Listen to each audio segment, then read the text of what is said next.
அஸ்ஸலாமு அலைக்கும் வரஹ்மத்துல்லாஹி வபரகாத்தஹு.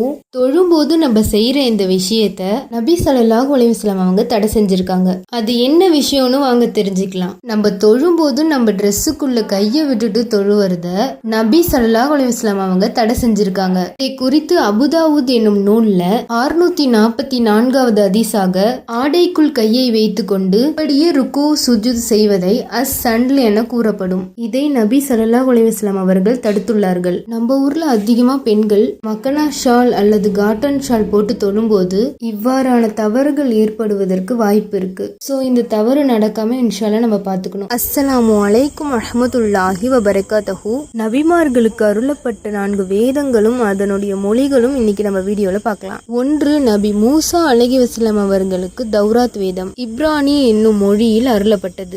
2. நபி தாவூத் அலைஹி வஸல்லம் அவர்களுக்கு ஜபூர் வேதம் யுனானி என்னும் மொழியில் அருளப்பட்டது. 3. நபி ஈசா அலைஹி வஸல்லம் அவர்களுக்கு இஞ்சில் வேதம் சுர்யானி என்னும் மொழியில் அருளப்பட்டது. 4. முகமது நபி ஸல்லல்லாஹு அலைஹி வஸல்லம் அவர்களுக்கு குர்ஆன் அரபி மொழியில் அருளப்பட்டது. சுபஹானல்லாஹ். இந்த 4 வேதங்களிலும் அதிக பிரபல்யமாகவும் அதிகம் பின்பற்றக்கூடிய ஒரு நூல் குர்ஆன் ஆகும். அஸ்ஸலாமு அலைக்கும் வரஹ்மத்துல்லாஹி வபரகாத்தஹு. பள்ளிக்கு போய் தொழணும் அப்படிங்கறது அல்லாஹ் ஆண்களுக்கு ஏற்படுத்திய கட்டளை. இந்த கட்டளை ஆண்கள் நிறைவேற்றுவதனால அவங்களுக்கு என்ன சிறப்புகள் இருக்குன்னு தெரிஞ்சுக்கலாமா? இறை தூதர் ஸல்லல்லாஹு அலைஹி வஸல்லம் அவங்க சொல்றாங்க, ஒரு மனிதர் தொழுவதற்காகவும் அல்லாஹ்வை நினைவு கூறுவதற்காகவும் பள்ளிக்கு சென்றால் நம்ம குடும்பத்துல ஒருத்தர் நம்மள பிரிஞ்சு ஒரு வெகு தூர பயணத்திற்கு போயிருக்காங்க. அப்படி போயிட்டு அவங்க திரும்ப வரும்போது நம்ம அவங்கள பார்க்கும்போது எவ்வளவு சந்தோஷம் அடைவோமோ அதே போல் அல்லாஹ் சுப்ஹானல்லாஹு தஆலா பள்ளிக்கு வரும் அடியார்களை பார்த்து மகிழ்ச்சி அடையாமல் இருப்பதில்லை அப்படின்னு சொல்றாங்க. சுப்ஹானல்லாஹ். இந்த ஹதீஸ் அறிவிக்கக்கூடியவங்க